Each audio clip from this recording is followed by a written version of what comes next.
Hi, we are going to talk about population models again. And remember, this is our third time to revisit this application. The first time we talked about the aged structure model, the Leslie matrix. That's in the beginning of the class. The second time, we look at the Malthusian model, logistic model for the population with the carrying capacity of the environment. The difference for today's model is we're going to look at the interaction between at least two species or three species of prey and the predators. Let's look at the outline. And first, we're going to give an example to look at the so-called Volterra model. And then we are going to look at the stellar simulations. And after this, we are going to define autonomous system, a few new concepts. And then in the last, we're going to talk about the modification of the Volterra model. So this model was first proposed by these two mathematicians. One is an American biophysicist, Alfred Volterra. Another one is the Italian mathematician Volterra, around 1925. This is one of the most popular models in ecological system. Well, this is a nonlinear system. If you look at the right hand of the equation here, the left hand, of course, is the derivatives of x and y, with the x be the x is the population of the prey, and the y could be the population of the predator. When I say it's nonlinear, because you see the x times y is a second degree here. So that's a typical setting of the equation. And I'm going to give you the detail in the example after that. Before we build the mathematics model, by our modeling procedure, we would like to identify the assumptions of the model. So remember, we are talking about two species. And prey, you can think about rabbits. And the predator, you can think about wolf or fox, anything that eat the rabbits. So first of all, just like our population model, we think about the birth and the death. We assume the female prey give rise to the constant number of offsprings per unit of time. That's for each female prey. And we can assume you have an equal number of female and the male preys. So when you look at the individual birth rate, you might divide by 2 as the birth rate. And the second assumption, each predators eat a constant proportion of prey population per unit of time. The unit of time, you can think about 1 day, 1 month, 1 year, whatever makes sense to you. When I say eat a constant proportion, means if there's more prey, and then the predator will eat a little bit more, proportionally.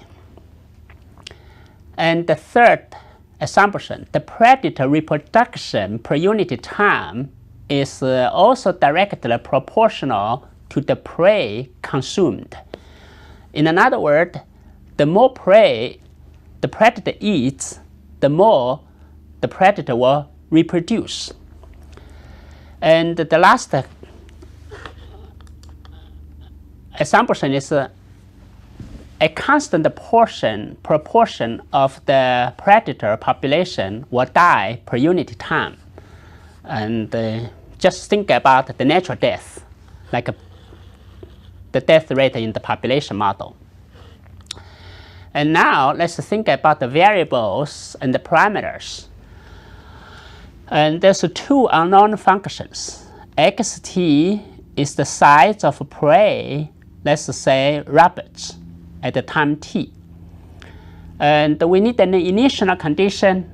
Let's assume we have 1,000 rabbits to start with.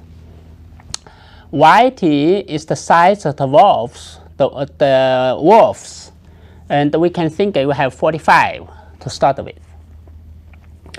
And those parameters A, B, C, D are the birth rate and the death rate.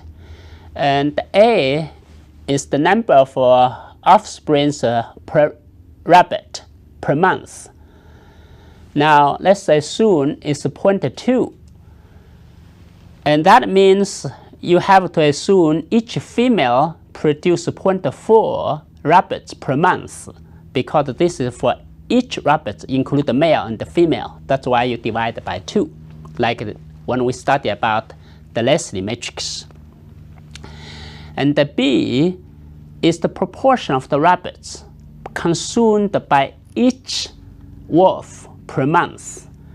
That means each wolf will consume 0.0002%, no,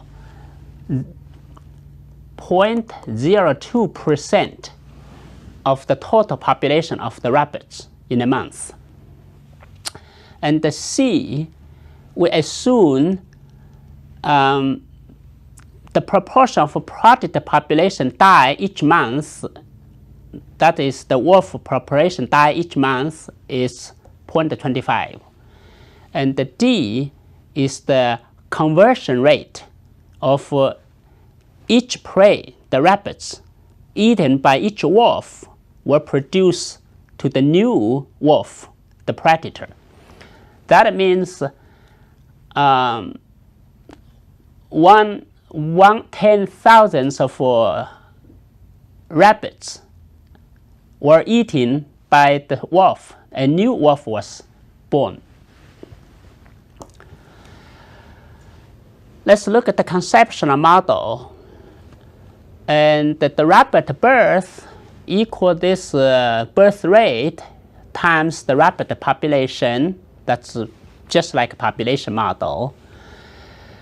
The rabbit predation rate, that means the rabbit eaten by the wolf, equals the B, which is the proportion for prey population consumed by one predator, times the total of the predators and times the total population of the rabbits.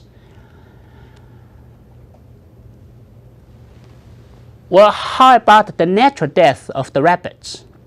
Well, you can discount the natural death into this birth rate, A.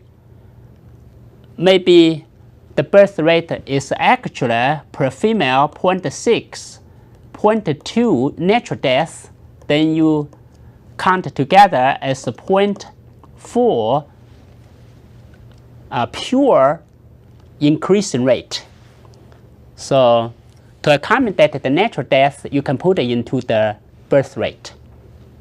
Just like we did it the same way in the population model, especially the Malthusian model. And finally, look at the side of the predator.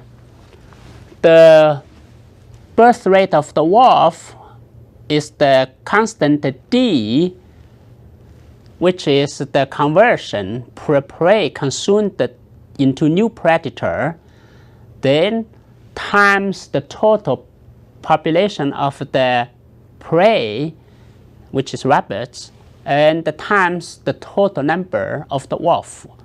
And that is similar to the second term. And we have another term is the wolf death rate. The wolf death rate equals C times the total number of the wolf. That's the same as in the population model. So those are the major inflow and outflow to the model.